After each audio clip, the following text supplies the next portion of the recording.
dan subscribe supaya video saya selanjutnya teman-teman tidak ketinggalan. Terima kasih, langsung saja. Check it out.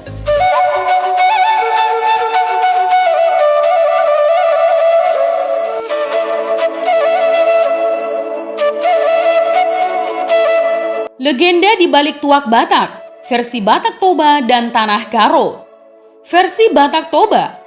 Masyarakat Batak percaya bahwa dahulu kala di sebuah perkampungan di pinggiran Danau Toba terdapat seorang lelaki tua yang hidup dengan anak perempuannya yang cantik luar biasa. Ya, lelaki tua itu bernama Jalo Tua, sedangkan anak perempuannya bernama Pita Bargot Nauli.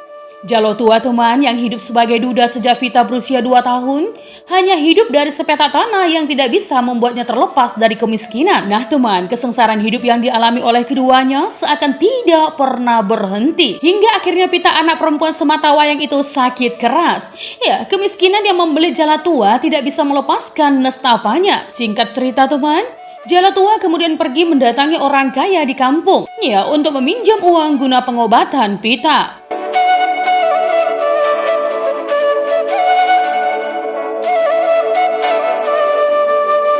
Sepetak satu-satunya yang selama ini menjadi tumpuan hidup terpaksa dijaminkan kepada orang kaya tersebut. Lelah dengan kemiskinan yang mendera, Pita Bargot mengusulkan pada ayahnya untuk melaksanakan margondang. Ya, untuk berdoa kepada Mula Jadi Nabolon agar dapat mengubah nasib sial mereka. Namun teman, biaya untuk membuat margondang itu cukup besar. Pita akhirnya menawarkan diri untuk dijadikan jaminan agar dapat dipinjami uang oleh orang kaya di kampung tersebut. Orang kaya di kampung itu akhirnya memberikan pinjaman. Orang kaya kampung tersebut tahu bahwa Jalo Tua tidak akan sanggup membayar hutangnya. Dia berencana menjadikan Pita Bargot sebagai istri kelima.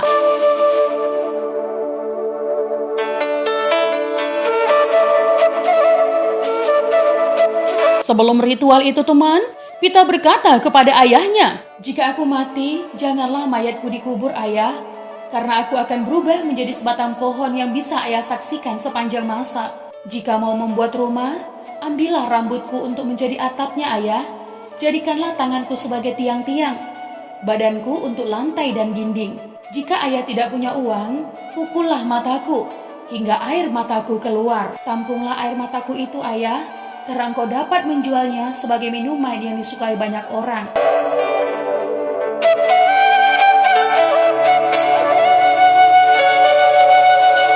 Singkat cerita, teman, pada saat ritual, Pita Bargot memohon kepada Mula Jadi Nabolon atau Tuhan Yang Maha Esa, ya, agar dapat dijadikan sesuatu yang bisa membebaskan ayahnya dari kesusahan. Pada saat gondang ditabuh, Pita kerasukan, kemudian kakinya melesak ke dalam tanah. Lalu berlahan menjadi sebuah pohon. Ya, pohon itu kemudian beranak pinak dan memberikan kehidupan bagi orang lain. Nah, teman, itulah cerita rakyat mengenai tua Batak yang dihasilkan dari fermentasi enau atau disebut pohon bagot dalam bahasa daerah. Nama bagot merupakan adopsi dari tokoh legenda Pita Bargot, ya, yang bersedia mengorbankan dirinya demi berbakti kepada orang tuanya.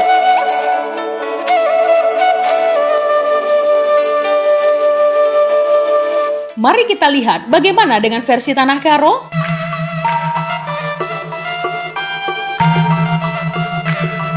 Ya, teman, pohon enau merupakan jelmaan dari seorang gadis bernama Beru Sibou. Peristiwa penjelmaan gadis itu diceritakan dalam sebuah cerita rakyat yang sangat terkenal di kalangan masyarakat Tanah Karo, Sumatera Utara. Ya, cerita itu mengisahkan tentang kesetiaan si Beru kepada abangnya, Tare Ilo. Ia tidak tega melihat penderitaan abangnya yang sedang dipasung oleh penduduk suatu negeri. Oleh karena itu, teman, ia mencoba untuk menolongnya. Seperti apa kisahnya?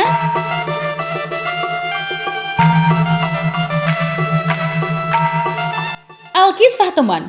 Pada zaman dahulu kala di sebuah desa yang terletak di Tanah Karo, Sumatera Utara, hiduplah sepasang suami istri bersama 2 orang anaknya yang masih kecil. Yang pertama seorang laki-laki yang bernama Tare Ilo, sedangkan yang kedua seorang perempuan bernama Beru Sibou. Keluarga kecil ini tampak hidup rukun dan bahagia.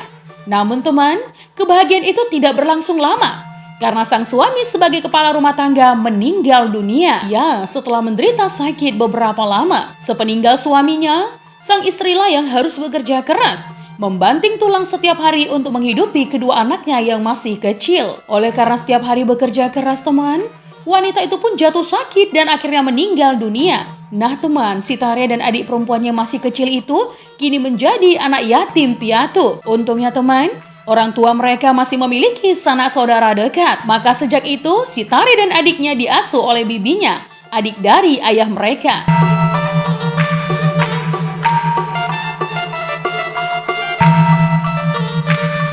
Singkat cerita teman, waktu terus berjalan. Si Tare Ilu tumbuh menjadi pemuda yang gagah, sedangkan adiknya Brusi Bowo tumbuh menjadi gadis remaja yang cantik. Sebagai seorang pemuda, tentunya si Tare Ilu sudah mulai berpikiran dewasa teman. Oleh karena itu, ia memutuskan pergi merantau untuk mencari uang dari hasil keringatnya sendiri. Karena ia tidak ingin terus-menerus menjadi beban bagi kedua orang tua asuhnya.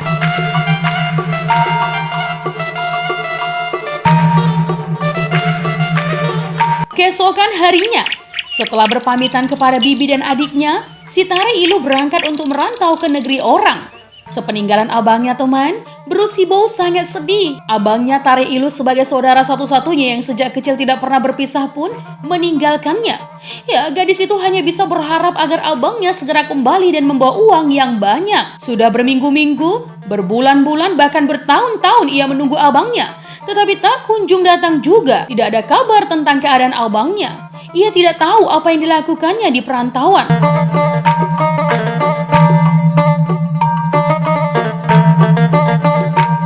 Sementara itu teman, Tare Ilu di perantauan bukannya mencari pekerjaan yang layak, melainkan berjudi saja. Ia beranggapan bahwa dengan memenangkan perjudian, ia akan mendapat banyak uang tanpa harus bekerja keras. Tetapi sayangnya teman, si Tare Ilu hanya sekali menang dalam perjudian itu, yaitu ketika pertama kali main judi. Sehingga uangnya sudah sempat terkumpul, pada akhirnya habis dijadikan sebagai taruhan. Nah teman, oleh karena terus berharap bisa menang dalam perjudian, maka ia pun meminjam uang kepada penduduk setempat untuk taruhan.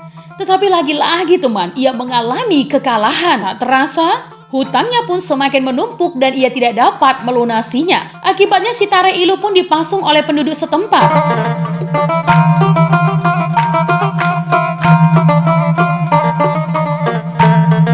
Suatu hari, kabar buruk itu sampai ke telinga si Brusi Bowo. Ia sangat sedih dan prihatin mendengar keadaan abangnya yang sangat menderita di negeri orang.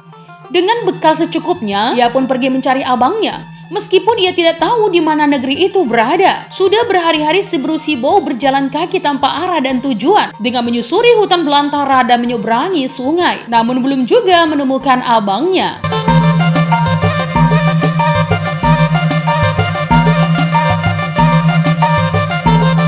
Suatu ketika, si Brusi Bowo bertemu dengan seorang kakek tua. Dan ia pun bertanya apakah kakek tersebut mengetahui keberadaan abangnya. Si kakek mengatakan bahwa ia tidak mengenal pria itu, namun pernah mendengar nama Tare Ilu, yaitu seorang pria yang dipasung oleh penduduk setempat. Karena ulahnya yang gemar berjudi dan hutangnya sangat banyak. Singkat cerita teman, si kakek menyarankan untuk si Brusi Bowo memanjat sebuah pohon yang tinggi. Setelah sampai di puncak, ia harus bernyanyi sambil memanggil nama abangnya. Ya, barangkali abangnya bisa mendengarnya. Setelah menyampaikan sarannya, sang kakek pun segera pergi. Sementara si Brusi Bowo, tanpa berpikir panjang lagi, ia segera mencari pohon yang tinggi. Kemudian memanjatnya hingga ke puncak. Sesampainya di puncak, si Brusi Bowo segera bernyanyi dan memanggil-manggil abangnya sambil menangis. Ia juga memohon kepada penduduk negeri yang memasung abangnya agar sudi melepaskannya.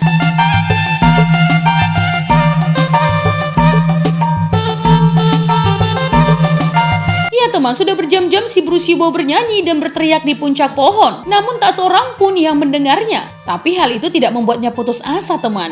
Ia terus bernyanyi dan berteriak hingga kehabisan tenaga. Akhirnya, ia pun segera mengangkat kedua tangannya dan berdoa kepada Tuhan yang Maha Kuasa. Ya Tuhan, tolonglah hamba-Mu ini. Aku bersedia melunasi semua hutang abangku dan merelakan air mata, rambut, dan seluruh anggota tubuhku dimanfaatkan untuk kepentingan penduduk negeri yang telah memasung abangku. Tolonglah ya Tuhan, kasihanilah hamba-Mu ini. Baru saja kalimat permohonan itu lepas dari mulut si Brusi Bowo, tiba-tiba angin bertiup kencang. Langit menjadi mendung, hujan deras pun turun dengan lebatnya. Ya, diikuti suara guntur yang menggelegar. Sesaat kemudian, tubuh si Brusi Bowo tiba-tiba menjelma menjadi pohon enau. Air matanya menjelma menjadi tua atau nira yang berguna sebagai minuman. Rambutnya menjelma menjadi ijuk yang dapat dimanfaatkan untuk atap rumah. Tubuhnya menjelma menjadi pohon enau yang dapat menghasilkan buah kolang-kaling untuk dimanfaatkan sebagai bahan makanan atau minuman.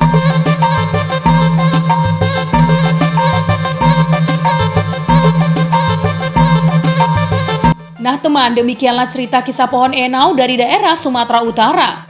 Hingga kini, masyarakat Tanah Karo meyakini bahwa pohon enau adalah penjelmaan si Bru Sibou. Untuk mengenang peristiwa tersebut, penduduk Tanah Karo pada zaman dahulu, setiap ingin menyadap nira, mereka menyanyikan lagu enau. Nah teman, selain sebagai minuman sehari-hari, tuak memiliki fungsi yang sangat penting dalam kehidupan sosial budaya bagi sebagian masyarakat Batak di Sumatera Utara, terutama yang tinggal di daerah dataran tinggi.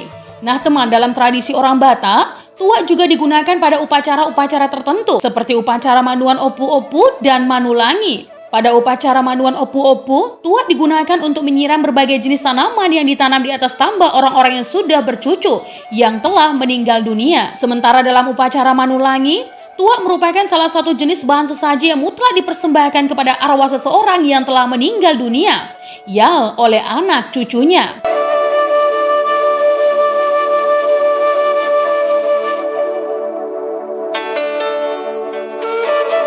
Nah teman, itu tadi adalah legenda di balik tuak Batak, versi Batak Toba dan Tanah Karo.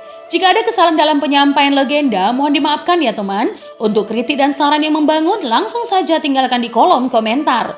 Menjadi bijak, menjadi cermat itu penting. Terima kasih teman.